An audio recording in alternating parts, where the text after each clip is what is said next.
You are listening to I Am Refocused Radio with your host, Shamaya Reed. This show is designed to inspire you to live your purpose and regain your focus. And now, here's your host, Shamaya Reed. Welcome to I Am Refocused Radio. Once again, we are here today, and just like any other time, we have another amazing show lineup for y'all today.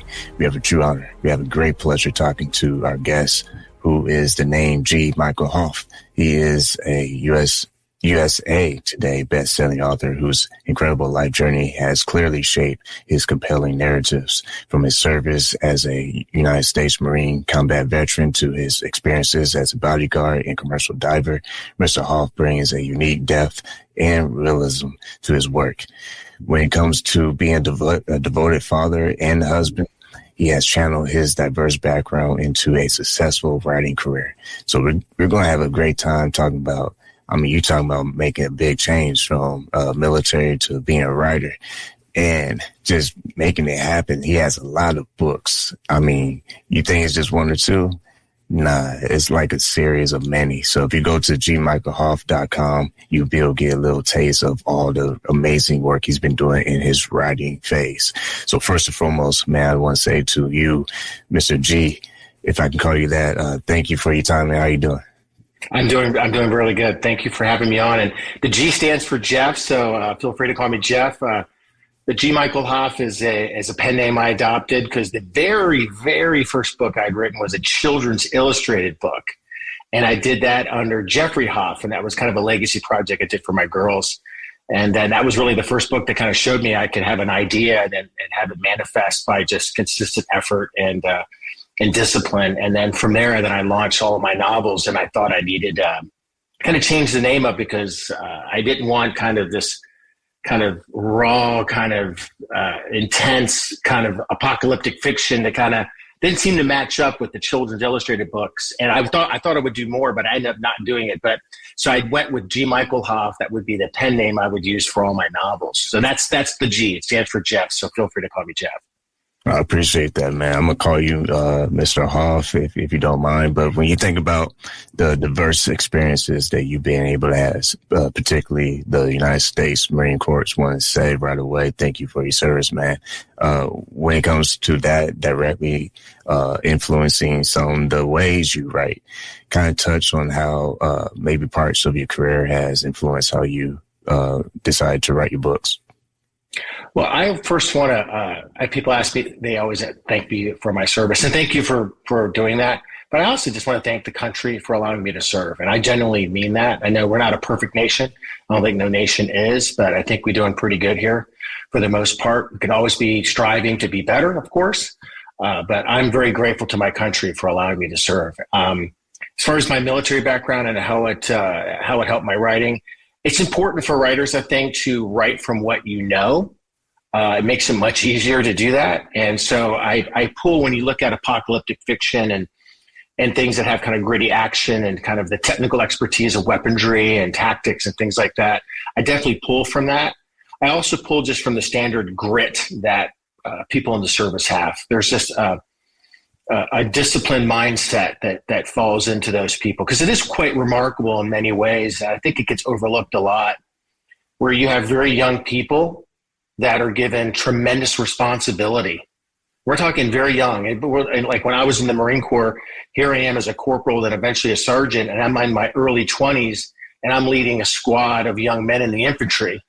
And you're making decisions that are literally life and death. You're putting the life and death of other people in your hands at such a very young age. And the military does that across all branches. And I have to really give a big shout out for that. And again, I think it's overlooked quite a bit, what we ask of these young men and women to do at such a young age. And so, but going back to that, I definitely pulled from my military experience and the deployments that I did overseas.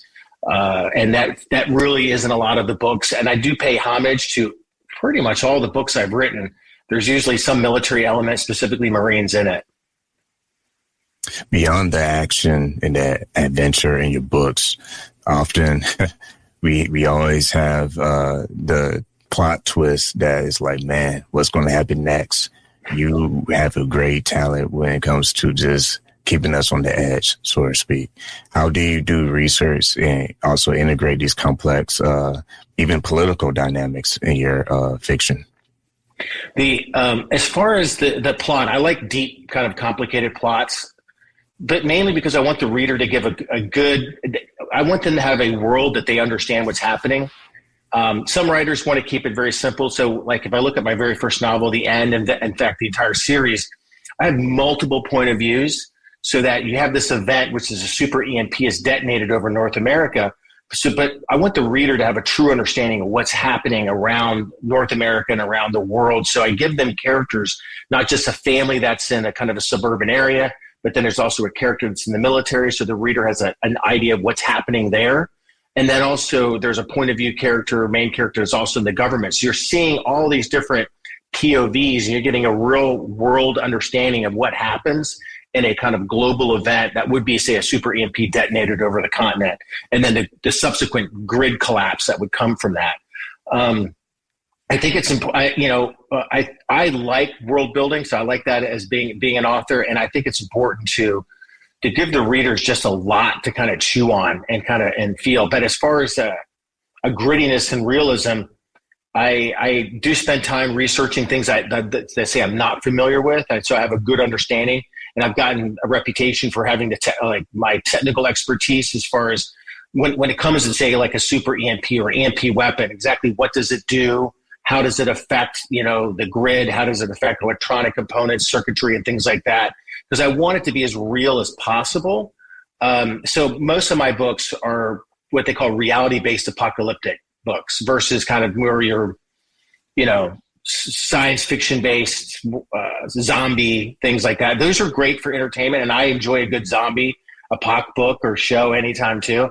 But I wanted mine to be kind of, what if this actually happened? One, there's probability there this event could happen, and two, what happens and what should you do, or what can we foresee happens to society as it slowly breaks down when a large scale kind of continental event occurs. Once again, listen to Be Focused Radio and watching us online, talking to our guest today, USA Today bestselling author and United States Marine Corps veteran, G. Michael Hopf. Go to his website, gmichaelhopf.com. I'm telling you, tons of books. He has different series, multiple series, so you have a lot of time to entertain yourself. My next question for you, sir, is when you, as a writer, you're known to describe yourself modestly as just a guy stringing words along. When you believe in the creativity approach of making this still entertaining, right? I mean, that's what keeps people holding the book. How do you develop those techniques, if you will, stringing those words together, still in a creative flow, but also thought-provoking story? That's a great question. And I think it's important, with intention, kind of a mindset of intention. What am I doing? And I think all writers should approach that. One, I think it's important for the writer, write the book that you as an individual want to read yourself. Then you stay true to that. You kind of get outside of yourself too much when you're trying to write for other people, and you're never going to make everybody happy. And so write the book that you want to read, and there is an audience for that. I don't know how big it will be, but there is an audience for whatever you're writing. But I do think my job really is just to be a storyteller. I'm not here to win awards. I'm not here to win prizes, literary prizes. I just wanted, first and foremost, to entertain people. That's the thing. That's what novels are supposed to do. Yeah, you can drive messages in the words and get people to take something from that. I think, by the way, fiction is the best way to drive a message, by the way, more than, say, nonfiction books. And that's because of the emotional connection that the reader gets with the character as they're dealing with something, and they can really pull that in. But my job, I think, is just to entertain people. I want people to have escapism, to kind of, when they sit down after a long day or at work or whatever they're doing, and they just pick up a book and they just escape into another world. And that's, again, my main purpose and my main intention is just to entertain people. As far as having the flow, how I write, I'm not a guy who has like complex outlines. Not completely opposed to outlines, but I'm not an outline guy. I'll take heavy notes before I start writing a book. but I allow the kind of flow to come, kind of organic writing. And that requires to be uninterrupted, sitting down with the story kind of playing in your head, kind of knowing, almost like I see it like a movie in my head. And then I just sit there and I just start writing. And eventually you kind of kick into this flow state. And once the flow state comes, you'll have characters and situations and events that are happening in the book that you never could have plotted when you're thinking about it analytically and when you're doing an outline. It's kind of a left brain, right brain thing. And so the creative thing just comes from kind of immersing yourself in the story and just keep writing and writing, and eventually it clicks and then you're just flowing. But again, I think stick to just being a storyteller. That's what authors are. Tell the story first. That's what, as far as perfection with grammar and typos, that's what editors are for. You get those people to come in and polish your work. The main job of an author is to be the storyteller. And speaking of characters, I want to talk about how you develop your characters, because also with your military background, you have encountered, I just can only imagine, different experiences and human interactions in different places all over the world. How has that also contributed to how you develop these characters once they spark in your mind? Yeah, characters, I think a lot of authors do that. We just pull from people we've known or met over the years. And some people will just be a straight up, like one character could be somebody that you've known in your past, and they're literally a carbon copy of that person's personality. You're putting them there. Some characters are just kind of an amalgamation of different personalities and little traits and little mannerisms and things like that I'll just take. I just take from the world that's right in front of me. Like I'll be out somewhere and people are over and I see someone playing with their hair, or I'll see somebody do things like a mannerism. I'm like, that's interesting. I'm going to have my character do that. So I don't try to make things up. I pull from my own experiences or pull from the world in front of me and take that information in and then put it into the characters. Your books, your series, they are different. They're not just one same type of style, because beyond your New World series, you also write Westerns. What appeals to you about the Western genre, and how do you find the experience of transitioning between writing from the New World series and when it's all about survival to more traditional Western? Well, I was getting a little I'd written so many books. To date, I've written 40 books to date. And I had written quite a few apocalyptic books, and I was just kind of wanting a little bit of a shift. And believe it or not, it can be risky for an author to do what they call genre jumping. But Westerns they're kind of an adjacent genre in many ways. One, I think the Wild West is an intriguing time period in American history. It's very Americana, but it's just an interesting time period, even just in world history, just how the West was won, and just the concept of a frontier and people out there and all the things and dynamics that were playing out. I just have always been fascinated by it. I like from the history of it and things like that. And so when I jumped over to it, I had to do a lot more research to make sure, again, I pride myself on being technically accurate. So I really had to do a lot of research into weaponry and things like that. Now I have shot a lot of firearms in my life and have been a shooter ever since I was young.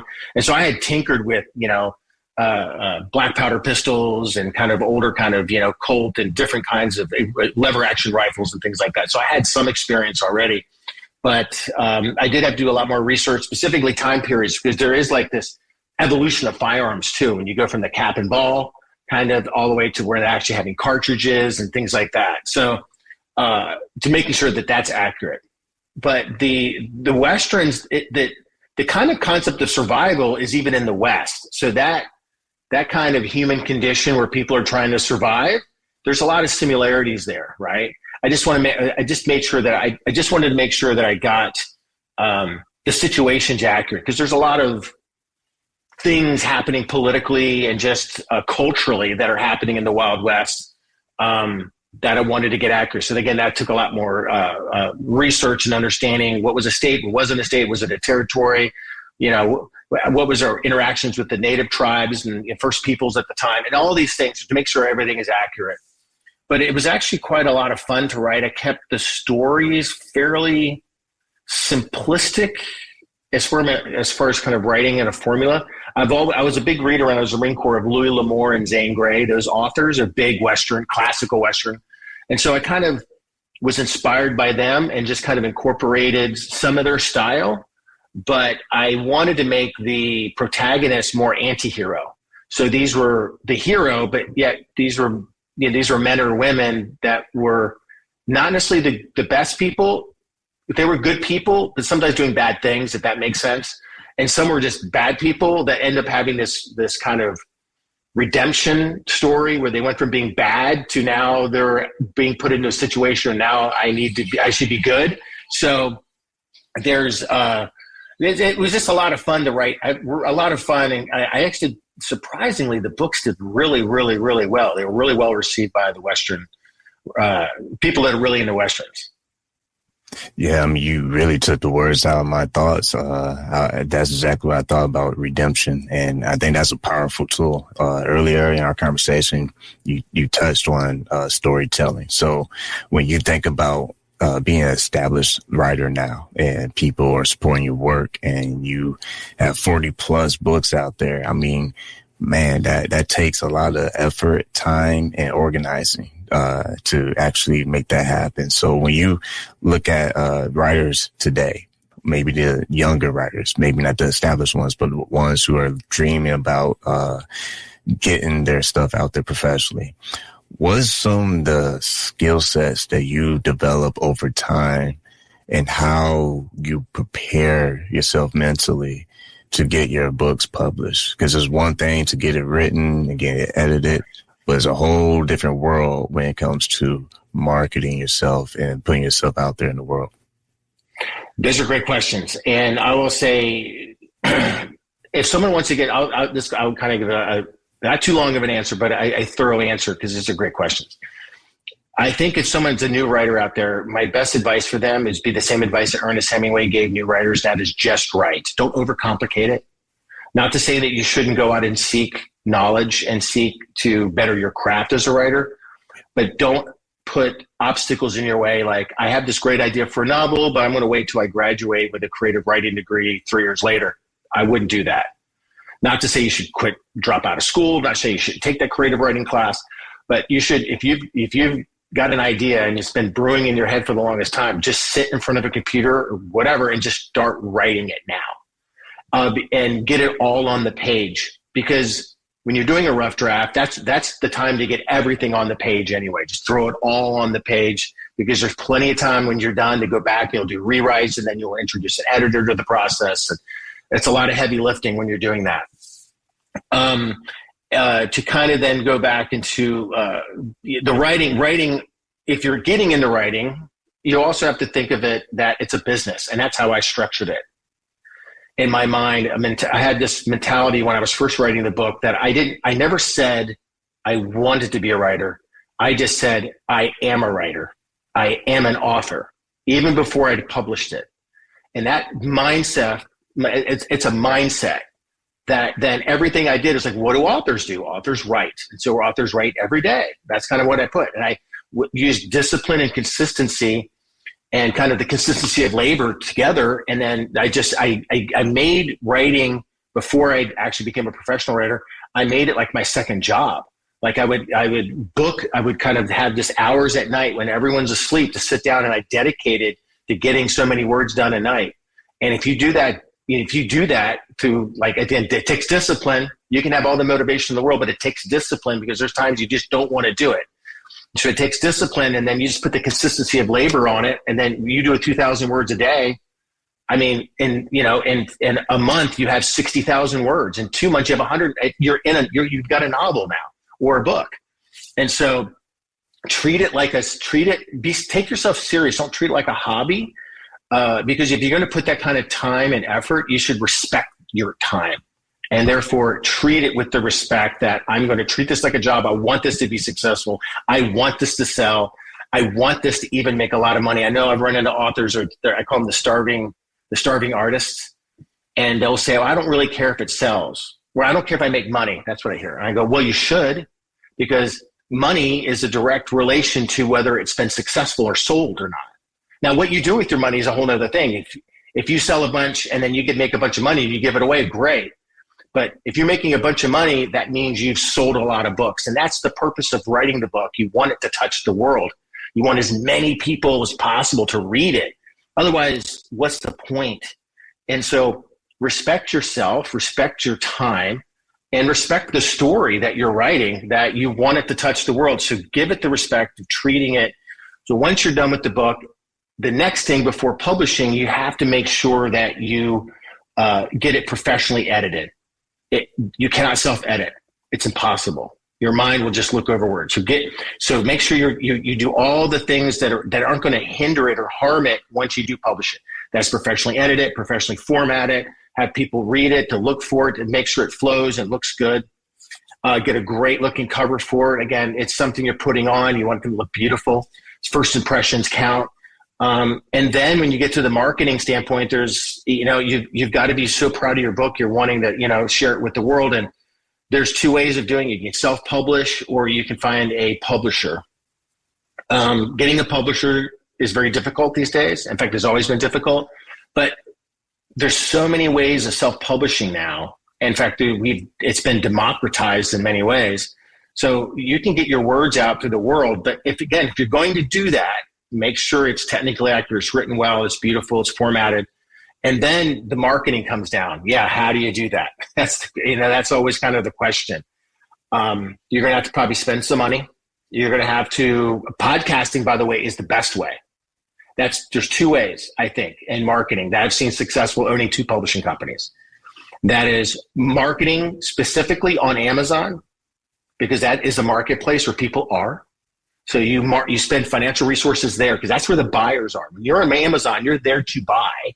So you're in the marketplace. And so you advertise there. Social media is more about creating awareness.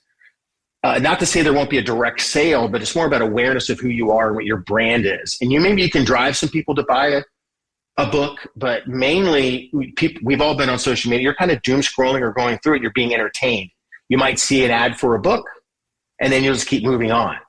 But when someone's on Amazon, they're there to buy, and they're in looking at books, they're there to buy a book. So that is where the best place to target monies for advertising. And then I think a really good way of having someone not just brand awareness, but also direct sales, because they get to know you, is doing podcasts like yours. It's podcast tours, specifically longer form conversation like we're having. Mm-hmm. Really just allows the listener, they understand, like, oh, I like this guy, or I like this person. I like what they're saying. I think I'm going to pick up their book. Every time I do podcast tour, I see a direct connection between the number of podcasts I do and then the sales increase. I'm already seeing it now. I think I've done like 40 some podcasts in the past month, and you can absolutely see it. So those are the two things I tell the authors I represent. Like, we put money in Amazon and then get on podcasts. Talk about yourself, talk about your books, talk about your expertise, whatever that is. Just listen what you're saying. By the way, you listen, I'll be folks already watching this online, talking to our guest, G. Michael Hopf. Go to his website, gmichaelhopf.com. What I hear you saying is no different back in the day when I was in school. I mean, I'm not old, but I'm 35 on 36 next month. But in my day, it's a good age. Right? In my day, when we was in school, I went to Washington Technical Middle College, and the dean, he said something that was very profound. And he reminded me just how you illustrated the whole process of how you market yourself and get yourself prepped, and explaining how you get these numbers beyond other podcast shows. It's very strategic, and I want to share that my dean, he said something that was so cool that you remind me of, and that is, in life, you pick up these tools and you collect them and you put them in your toolbox. But if you don't use those tools, if you don't start understanding how they work, then they're just in the toolbox. Mm-hmm. So I want to say that to make the point that everything you're saying right now, if there's an aspiring author, or there's a established author who just wants to do better in sales or marketing or whatever, they should take what you're saying and actually start doing something about it. It's almost like if you're in art class and everyone knows what it was like back in the day, trying to get that lump of clay, and the art teacher's telling you to make something spectacular. You're inspired by all this great stuff you see in magazines or art history or whatever. You look at your blob of clay, you're like, man, this is going to take a little bit more effort. And that's what I'm hearing from you. It's not about having the perfect vision that you accomplish, but it's more so like I want to track back to what we said in the earlier interview, and that's being the flow state.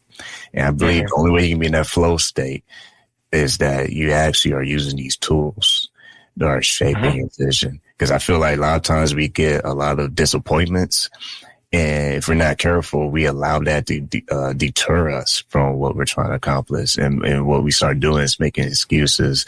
Well, it wasn't for me. And I guess I just don't understand it. I don't get it. So I'm just going to stay right here and never push forward. You as an entrepreneur, how did you get over those hurdles when you were like, at first, man, I'm not hitting the numbers I want? What did you do to keep yourself focused? Just be like, okay, well, that's just a seasonal situation. In the next chapter of my entrepreneurship story, this is why I did X, Y, and Z to get over that hump. Great, another great question. You got some really great questions, and I'll say this: reframing. Everyone's going to go through hardship. Everyone has adversity. It's all relative, whatever that is, but everyone has it. And you're going to encounter it. I don't care what you do, you'll encounter it. I reframe everything that happens in my life as an opportunity. If it's bad, it's now an opportunity that I'm there. I look for the lesson that can be learned in that time, in that moment. And there's also something to be noted too, and that is understanding what failing is and what failure is. So everyone will fail. Failing is present tense. I'm failing. This isn't working. When you give up that's when you become a failure. It's past tense. But everyone fails. And what you're at a crossroads at that moment in time. So I'm failing. This isn't working. If you kind of pull back from that, get kind of a 30,000 foot view of it, and like, okay, that's not working. What can I do? Do I keep pushing forward? Do I adjust? What can I learn from this? And then if you come from it with that approach, that mindset, and don't get upset, you will see the answer. The answer will come to you. I trust it now. Like whenever something happens to me, Jocko Willink, the Navy SEAL, he has a book called Extreme Ownership. And it's incredible once you take that ownership over your whole life, by the way. But he talks about anytime something becomes difficult, he just goes, good. He accepts it, like, okay, good. That wasn't working. That clearly is not the way it is, but there's an answer here, and I'm going to find it. And the determination to not quit is then you just try other things. You just kind of navigate. Anyone who's been successful always has headwinds, always hits a roadblock, will have a failure. They'll fall down. Whatever these things happen, they go broke. But yet they get themselves out of it because they don't quit. They keep moving forward. I'll use the military analogy. Is that if you're hitting the beach and you're under heavy fire, the quickest way to not get shot is you have to advance. You have to keep moving forward. If you stay where you are, you're probably going to die on the beach. So the best way not to is to keep moving forward. Just keep going. No matter what, just keep moving forward. But I would simply to tell people, just reframe the situation. Like, okay, there's an opportunity in this bad thing, and I'm going to find it. It's so often when the door closes in your face, so many people find themselves up against the closed door looking at it, and that's all they see. Yeah. If you step back from the door, you'll see that other doors are open. And then you can start, so you can't focus on the closed door, focus on the other things that might have now appeared in front of you. And you can't see them if you're not looking for them. I know this kind of can get kind of esoteric, but it's an absolute mindset thing and how you think. Like before my first book before it got published, I never thought of failing. I only saw myself at book signing books. I I would see in like visions, like I would like have like meditate and just see my book, people around the world reading it. And that's all I saw. I only looked at what I wanted to see in my mind, not if it's going to fail. I knew this reality. Of course, things are going to happen. I'm going to have bumps in the road, but that's a part of life. And I choose those as opportunities to learn. And then I only look at what I want. And then I just keep moving down the road toward it. And I get a lot of what I see in my mind. It eventually comes. But it does take effort. That's where the discipline comes in. I tell someone the other day, it's like, how does inspiration and motivation can only get you so far, like get you off the blocks. But in order to get to that where you're going, you've got to just suck it up sometimes. And you don't want to do it. I mean, look at the great sports, the athletes we have. If you look at all their stories, there's a similarity that they don't want to get up on early Sunday morning and go hit the gym or go out to the football field. That's the last thing they want to do, but they know they want to be great. They've got to do it. And that takes discipline. This is where discipline is critical. That's the discipline will pull you out of the funk and get you, because you're looking at the dream of what you want. It's there, it's down the road, but you can get there. And some days you're just not feeling like, you don't want to get out of bed. You want to go hang out with your buddies one night, but nope, you got to go do this first. So discipline plays a big key. Mindset, very big key. Reframing situations, looking at everything as an opportunity, even when it's not. I mean, even when it doesn't appear to be. And man, we could probably go for another 30 minutes, but I looked at the clock. When you think about value, you can keep talking. I'm good. If you want to have this longer, I got time. Awesome, man, because I want to dive into something real quick, and that is when you think of value. So value is something that cheapness can't ever experience. And what I mean by that is when you have something that's of value, whether this apply anywhere in your life, by the way, not just writing books, just living a quality life in general. Once you completely understand that value comes with certain sacrifice, like it doesn't come with shortcuts. It doesn't come with a secret formula. If I just say this in front of the mirror 10 times, I'm just miraculously going to have all these blessings come in my life. I love what you said throughout the interview, especially in the beginning when you talked about just the consistency of writing, not worrying about it being completely polished and perfect, but just allowing yourself to be in that flow state. And I want to say the flow state is like what I'm saying with value. In order to reach that point, you have to have those underlining trainings and reps and practices and failures, but not completely quitting, but more so, like you said moments ago, reframing the situation and using all the adjustments that you need to in order to, it's training, right? It's order for you to press into that new territory that you are not even used to. What do you think about that, values and sacrifices, and how that plays a role in the person elevating? Oh, yeah, well, because they're, and that's another thing I would like.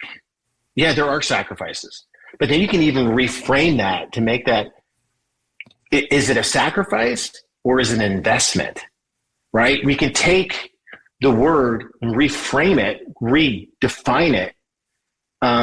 Because sometimes people are like, I don't want to sacrifice this. I want to go hang and party with my guys, or I want to go do this. I'm sacrificing. But what if you sat back and go, I'm investing because I love myself. I love my dream. I know what I want to do. And I'm going to take this block of time and I'm investing it. That's good. Forward to my dreams. I'm paying myself, my future self, with my time today.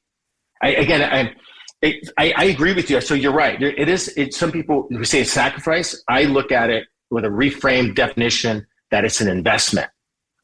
And some people don't want that because you know how important things are from a value standpoint, what you're willing to do for it. How much do you value it, right? I see people all the time because it's amazing. I have some friends that are incredibly wealthy. Yet we'll go out somewhere and they're like, I'm not buying that guacamole. It's $5. I'm like, bro, that's like 5 cents for you. Like that's nothing. But their value system is like that. The $5 guacamole is too much, but they're going to go buy the Bentley. Okay. Right. That's just the value system that they have. And so I never judge that. I never judge. Because that's a subjective thing, right? But the concept of like anything, like there's nothing that just comes. Like when people talk about manifestation, and you're talking about like looking in the mirror and saying positive affirmations, what's on the other side of that is action. It requires you to act and to move. You may not even know the direction you're going, but I do know it's like you're on the beach. You just got to move forward. That's the whole thing. You don't know where you're going to get to that bridge of incident. But you see, you have an idea where you want to go. You may not even see the goal, but you just have to see it in your mind. You just got to keep moving forward. And knowing that you're going to have bumps in the road, knowing you're going to have these things. And so you've already accepted that. Like this is it, but you reframe it that there are opportunities to learn, to grow, to become whatever you're doing. Like this is part of the process that I need in order to build a character, in order to build the expertise, in order to build the confidence. But nothing ever comes from not doing anything, from like the part of the action is key. Like when you look at someone that's got a great body, they're really fit. Well, that doesn't come from a pill. That comes from discipline and like consistent labor that they do every single day. And then you take that consistent labor over 3 months, 6 months, they're a completely different person. Their body's changed. Same thing with the mind. And by the way, I believe when you're talking about the mind, we have to exercise our mind as much as we exercise our bodies. I believe in meditation. I meditate twice a day, 1 in the morning and once in the evening. And it's invaluable to quiet my mind and just be present. So many answers come to me. It enables me to control my emotional state much better than when I was a young man. I was a little bit of a hothead when I was a Marine. But we need to exercise. I call it the trifecta.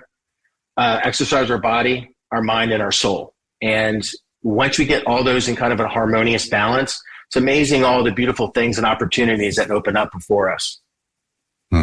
Man, this was great. This was great. Once again, this on Refocus Radio, watching us online, talking to our guest, G. Michael Hopf. Go to his website, gmichaelhopf.com. Last thing I want to say, just to wrap this up and make it full circle, is when you look at life lessons, life teaches us a lot if we're open to listen and be aware of what it's teaching. I love what you said about just not thinking about the good statements and visions, or if you will, if you make these affirmations, but it is about what you actually are going to do about it. It makes me think of if you really have a good value system or something, you are going to look at it as an investment versus a burden and sacrifice. Because yes, life can get heavy, but where are you tracking like your next steps? Because if someone gifted you a nice car, are you going to be the person that just drives it until it needs maintenance? Or are you going to be the person that's going to maintain it? Because there's a big difference between just going through life versus I'm going to maintain what I've been given. Because last time I'm going to throw it to you is we get used to others investing in us. If we're not careful, we become too dependent on those investments, and we don't have to invest on our own. So I want to get your thoughts on that as we wrap up, because I feel like that will wrap up everything in full circle what we're discussing. Good point. I just came back from a wedding. This will kind of tie into that. I just came back from a wedding back east, and they were giving their vows, and they were talking about these aren't like someone who this other person makes them complete. These are two whole people entering into and then creating something separate, the relationship. And then that ties into kind of my core belief in that we have to be whole people. And you can't feel entitled that you have to get things from people in order for you to do stuff. I'm a believer in self-reliance. As far as you have to be prepared and when you're succeeding or going out in life, that you have to do things on your own. People there to assist you, it's a gift, but it should never be an expectation. When you do something intentionally to help people, You should never do it with the intention that they have to give back. You just give. And the things I think it's important to strive for is to be whole and complete in yourself. And then from that basis, that strong foundation, then you can build many great things. You can build family from it. Relationship comes from that whole foundation of you being whole and complete. I hope that answered that question, but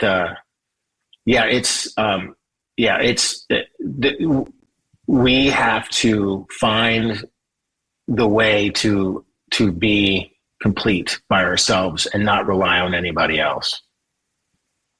Well, I appreciate you sharing that with our audience and our viewers. Once again, if you're listening, you're watching Refocus Radio and watching us online, talk to our guest, G. Michael Hopf. Go to his website, check out all his books. Like I said, over 40 plus, you will not get bored. You have nothing but time, especially if school's out. This might be a great time to go shopping and get some books. So, you know, your kids can stay sharp during the summer. So once again, his website, gmichaelhoff.com. Like I always want to say to our guests, like every time we talk to our guests, thank you for your time. And I just hit a blooper, but that's okay. Like always, man, thank you for what you do, man. No, thank you. It was an honor.